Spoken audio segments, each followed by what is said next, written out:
Hello everyone, welcome to my channel. My name is Mary Chris, and for today's video we're going to finally do chapter 5. I thought I was going to do chapter 5 in the previous video. I will link that below, but it had a great kind of prologue, if is that what you want to say, but about the chapter 2, the aftermath, that I feel like I just wanted to have a dedicated video about that. So now we're finally getting into chapter 5. I'll link all the related videos down below. I will put everything down below, all of the links of my other videos and the video of that discussion. So I'm just gonna wear the same outfit. I usually like, when I'm pre-filming, I like to put on just a kind of different outfit, of course same makeup, but you know what, it's late now, so let's just get into this. Okay, let's learn together, guys. Let's learn together, guys, is what I meant to say. Come, read with me. Chapter 5, Colonial Mentality, Psychological Impact of Colonialism. Okay, let's do, so I'm just gonna, because I need to be able to read. Psychologists Prileltensky and Gonik defined oppression as the unequal power relationships in which dominating persons or groups exert their power by restricting access to resources and instilling fear and a sense of inferiority among the dominated persons or groups. In other words, oppression refers to a process and condition wherein a group denies the rights, dignity, and worth of another group. Such a denial of one's rights, dignity, and worth as related to the person as well as to one's social group may lead to a condition known as internalized oppression, which in turn may lead toward several psychological behavior and social concerns. In this chapter, I delineate how colonialism is a specific form of oppression, and I begin to discuss how the experience of oppression has negatively influenced various ethnic and cultural groups, with a focus on Filipinos and Filipino Americans. More specifically, this chapter will introduce the concept of colonial mentality, framing it within the broader literature on internalized oppression as experienced by various groups. Also, in this chapter, we'll provide qualitative descriptors of different manifestations of colonial mentality as specifically experienced by Filipinos and Filipino Americans. I will begin by presenting the classic framework for colonialism and its psychological consequences. Internalized colonialism, a consequence of classical and internal colonialism. The colonial model, initially described by Frantz Fanon, provides a theoretical framework for understanding the psychological effects of oppression and on the oppressed. According to Fanon, the classical colonial model is composed of 4 phases, with the first phase being the forced entry of a foreign group into a geographic territory with the intention of exploiting the new territory's natural resources, including its inhabitants. In the experiences of the indigenous Taos, this phase is clearly seen in the fact that Spain and the United States forcefully entered the island archipelago we now know as Philippines, despite strong resistance from the indigenous inhabitants. Spain and the United States also colonized the Philippines with the intention of gaining control over the island's natural resources and its people, as slaves and source of cheap labor. Those are just a few examples, of course. The second phase of colonialism is characterized by the colonizer imposing its culture on the colonized, disintegrating the indigenous culture of the colonized, and recreating the culture of the colonized as defined by the colonizer. Such a cultural transformation of the colonized people's indigenous culture is intended to be more clearly differentiate between the colonizers' superior or more civilized ways of life and the colonized people's inferior or savage ways. The second phase of colonialism is also clearly seen in the experience of Filipinos under Spanish and American rule, during which the Filipino ethnicity and culture were demonized, inferiorized, or attached with undesirably, while European standards, ideas, beliefs, and ways of life were portrayed as superior or more civilized. Once the colonial society has clearly contrasted the colonizer and the colonized other, the third phase of colonialism begins as the colonized are portrayed as wild, savage, and uncivilized peoples whom the colonizer have to nobly monitor, tame, and civilize. Thus, the third phase essentially conveys that tyranny and domination, and hence oppression, is necessary. As discussed in part 1, Filipinos experience brutality, injustice, and maltreatments under Spain and United States.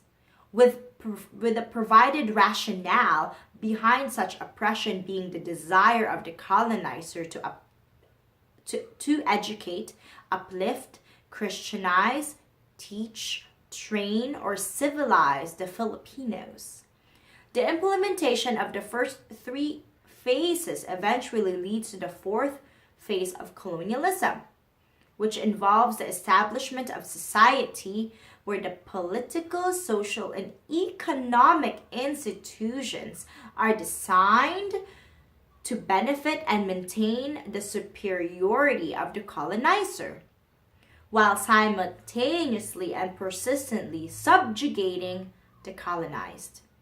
The fourth phase of colonialism can be clearly seen in the establishment of institutions such as the Catholic Church, highly powerful leaders, and corrupt government systems, foreign dependent economy, and public school systems.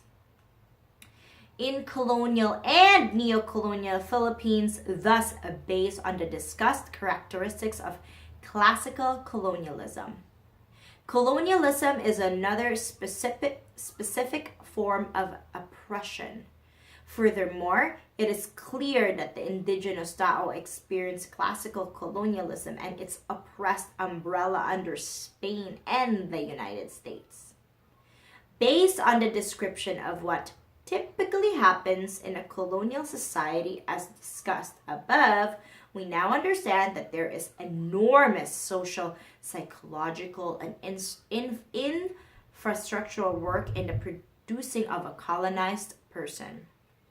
Thus, let us now turn our attention to how much such an oppressive context may influence those groups and individuals who are experiencing such oppression. The colonized persons or groups, similar to Jose Rizal's description of how Filipinos were affected by Spanish colonialization. More modern scholars of the consequences of colonialism in various parts of the world also argue the internalized oppression, or more specifically, internalized colonialism, is the major psychological effect of colonialism. Based on his work in French colonized Algeria, psychiatrist Fanon in 1965 argued that the sustained denigration and inhumane treatments that the colonized are subjected to under colonialism often lead to self-doubt, identity confusion, and feelings of inferiority among the colonized.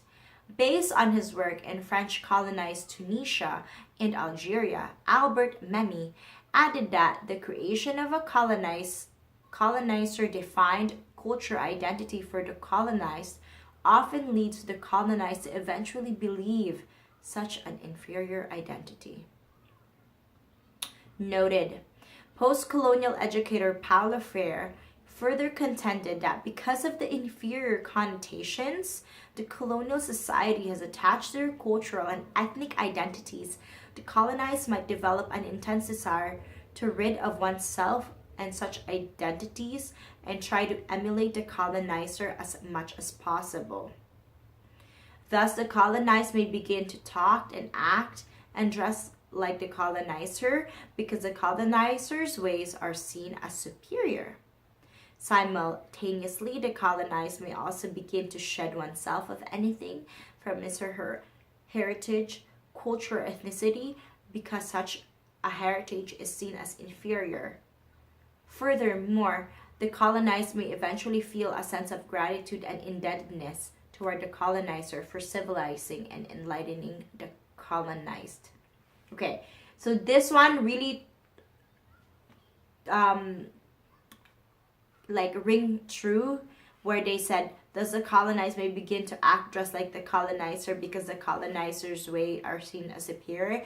I think this is one of the root cause. This is the root cause of why in Philippines, I know it's not only in the Philippines, but we're talking about Philippines right now. In the Philippines, skin lightening is so prevalent. This is the root cause why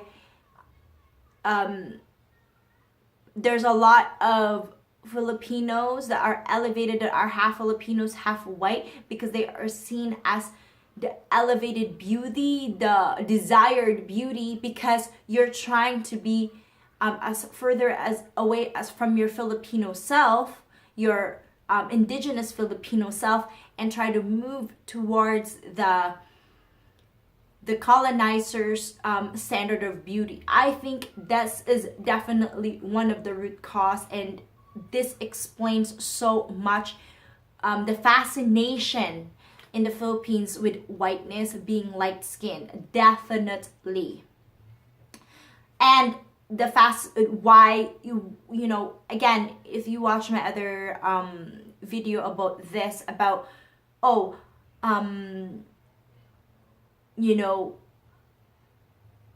what was I gonna say, like, where the colonizer, the more they oppress you, the more you hate yourself. It's like, that's why, I'm pango, so I'm inferior, right? And people started to make fun of other Filipinos, were trying to make fun of other Filipinos because they see that as lesser than. To have those features of a typical Filipino, of an indigenous Filipino, is seen as negative, that you need to have a not tall bridge nose like the colonizers, because now our reality has been so skewed because we've been oppressed for so long.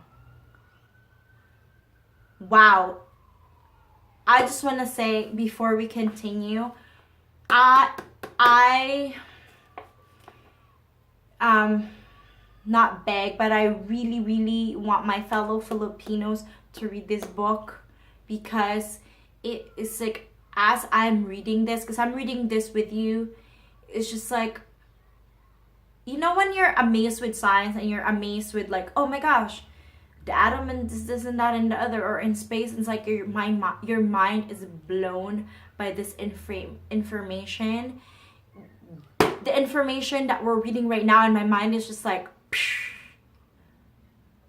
opening up new levels of understanding of, like, because I've always been curious, like, why is it that Filipinos are so obsessed with half Filipinos, half white? Why are when you go to the internet and Google most beautiful Filipinas, oh my gosh, you're hit here with like light skin, tall nose, half Filipino, half white. Those are the ones that consider it beautiful, because there's self-hate within Filipinos that we don't even realize, right? And that we all need to before we can truly heal. And I think with a lot of what's going on in the Philippines too, before we can truly heal, we need to know the root causes of it. And Yeah, we need to know the root causes of it. So anyways, let's continue. This is amazing. Thus, based on the observations and conclusions of prominent post-colonial scholars, the effects of colonialism or oppression on colonized, oppressed individuals can take at least 3 forms. Okay, it can take 3 forms. I'm going to repeat that again. Thus, based on the observations and conclusions of prominent post-colonial scholars, the effects of colonialism or oppression on colonized or oppressed individuals can take at least 3 forms. 1, buying into and accepting their alleged inferiority and buying into or accepting the colonizers' or alleged superiority. Developing a desire to separate oneself from the perceived inferiority of one's heritage group and emulate the colonizers or oppressors as much as possible, and regarding colonialism and oppression as necessary for growth, progress, or civilization. Additionally noted, community psychologist Jennifer Kofkin-Rodkin also stated that colonialism leads to self-debasement, alienation, loss of cultural identity and dependency, and internally directed hostility. Similar to the descriptions of effects of colonialism, internalized oppression provided by Jose Rizal and prominent post-colonial scholars, and suggesting that the psychological consequences of colonialism have been identified as an important factor by various scientific and scholarly fields before diving into a detailed discussion of how Filipino and Filipino Americans may have been affected by colonialism and oppression. Let us first examine how common, salient, and damaging internalized oppression is among other historically and contemporarily oppressed groups. Wow. Okay, let me just see how many minutes, and I'm gonna see if I want to continue or like separate this because there's another different section that I want to read.